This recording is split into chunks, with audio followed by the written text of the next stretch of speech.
मुझे जमानत पर पुलिस स्टेशन ने आजाद किया है, मेरे दिल और दिमाग ने नहीं। कोशिश कर कि बार बार तेरा मेरा सामना न हो, वरना लोग कहेंगे कि पुलिस वाले का कातिल पुलिस एनकाउंटर में कुत्ते की मौत मारा गया। इस हाथ में भी कम जान नहीं है इंस्पेक्टर। एनकाउंटर में पुलिस वाला भी तो कुत्ते की मौत मर सकता है। क्यों? अरे जा इंस्पेक्टर जा, तूने तो अपन पर हाथ ही उठाया है। अगर इतने पुलिस वाले अपन के पीछे होते ना, तो मैं तुझको इस दुनिया से उठा डालता।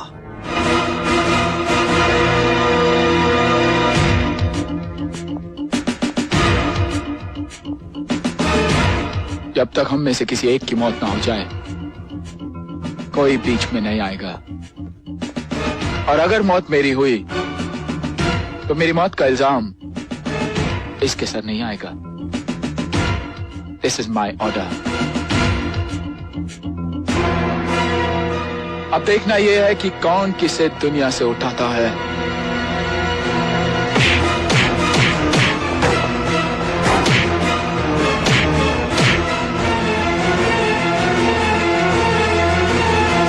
नहीं, छोड़ दे माँ, मैं आज इसे नहीं छोड़ूंगा। अरे तू क्या मुझे मारेगा? मैं आज तेरी यहाँ लाश गिरा के जाऊंगा। अच्छा माँ, देखता हूँ आज कौन किसकी लाश गिराता है। अमर, तुझे मेरी कसम है। माँ, जरा सोच बेटा, अगर इससे कुछ हो गया तो इस माँ का कलेजा छलनी हो जाएगा, और अगर तुझे कुछ हो गया तो तेरी माँ के अपन की माँ के बारे में बात मत कीजिए माँ जी। अरे उसका कलेजा तो छलनी तब नहीं हुआ जब वो अपन को जन्म देते लोगों की ठोकरों में पलने के लिए छोड़ के चली गई। अपन को इस माँ के नाम से भी नफरत है।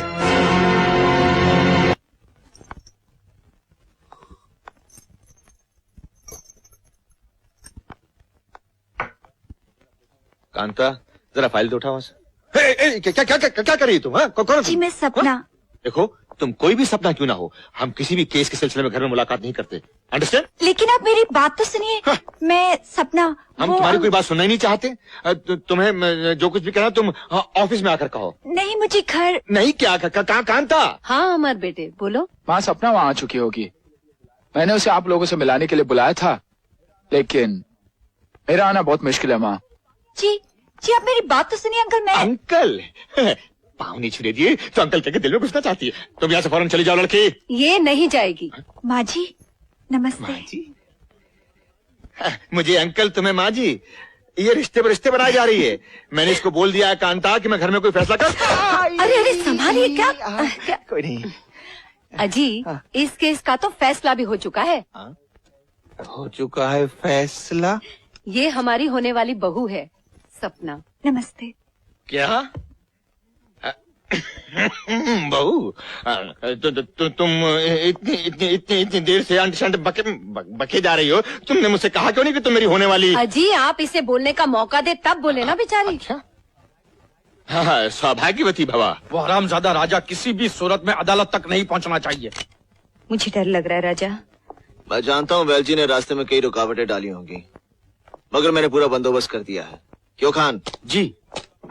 हरगिज नहीं पहुंचेगा भैया। मैंने उसके घर से लेकर कोर्ट तक कदम कदम पर मौत का पहरा बिछा दिया है।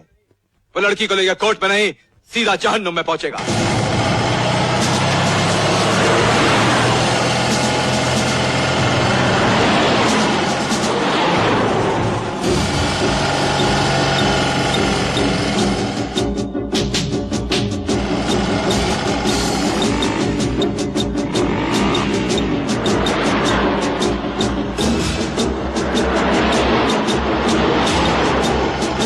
हेलो हेलो हेलो, वो लोग जूस सर्कल से निकल रहे हैं। हाँ, वेरी गुड।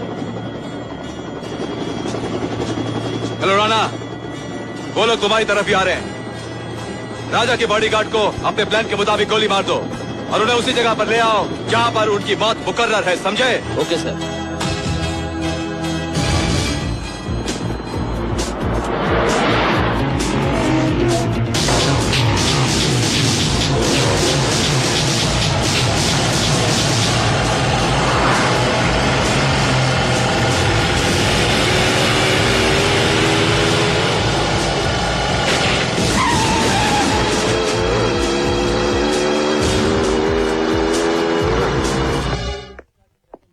मैं गीता की कसम खा के कहता हूँ कि मैं जो कुछ कहूंगा सच कहूंगा, तेल लगा के। सॉरी, आदत है। इंस्पेक्टर साहब, क्या आप बता सकते हैं कि आपने मेरे मौकिल को किस बिना पर अरेस्ट किया? उस लड़की की रिपोर्ट के बिना पे, जिसकी आंखों के सामने इस खूनी ने उसके भाई भाभी को गोलियों से छलनी कर दिया। वो खून इसी ने किया, तेल लगा के। ये झूठ बोल रहा है जज साहब। ऑर्डर। लेकिन आप इतने यकीन के साथ कैसे कह सकते हैं कि खून इसी ने किया है? रिमांड पर इसने खुद खून ही नहीं कबूल किए, बल्कि सारे सबूत भी मेरे सामने रख दिए। डंडा दिखा करके तो कुछ भी लिखवाया या बुलवाया जा सकता है मिलॉर्ड। पुलिस कितना सच बोलती है और कितना झूठ, ये किसी से छुपा नहीं है।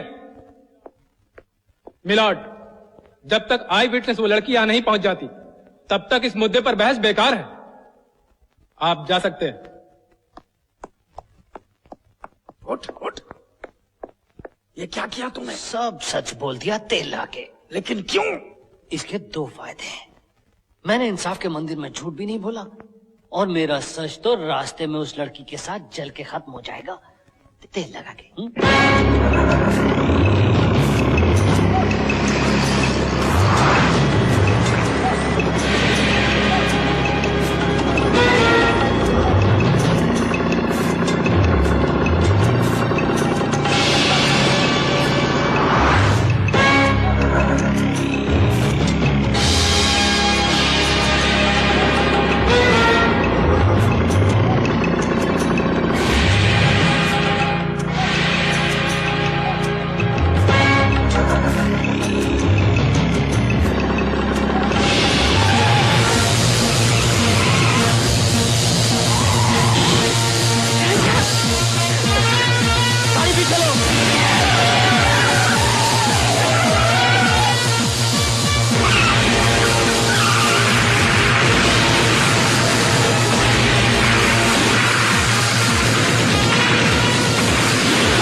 अब तो इंतजार की हद हो चुकी है मिलॉर्ड। जिसकी आंखों के सामने उसके भाई और भाभी का कत्ल हुआ हो, उसके सीने में खूनी को सजा दिलाने की ऐसी तड़प होती है कि कोर्ट के दरवाजे के बाहर कोर्ट खुलने का इंतजार कर रहा होता है। और यहाँ घंटों से कोर्ट उसका इंतजार कर रही है। जियो मेरे लाल। अब वकील खड़ा हुआ, तेल लगा के। इसलिए अदालत से मेरी इल्तिजा है कि वक्त बर्बाद करने के बजाय फैसला सुनाया जाए और मेरे मुवक्किल को बाइज्जत बरी किया जाए। That's all milord. मौके वारदात पर मौजूद चश्मदीद गवाहों की गैर मौजूदगी ये साबित करती है कि सिद्धांत पटेल बेगुनाह है, इसीलिए इसे बाइज्जत बरी किया जाए। जज साहब,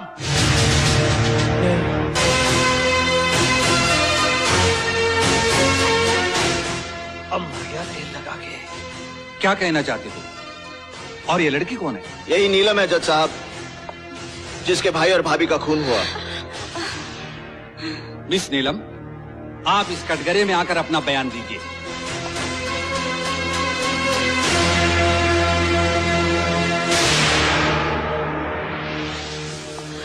जाओ, घबराओ मत।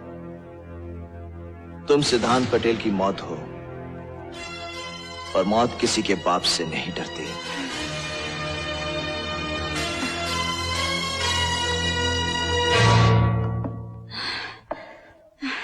क्या तुम इस लड़के को पहचानती हो?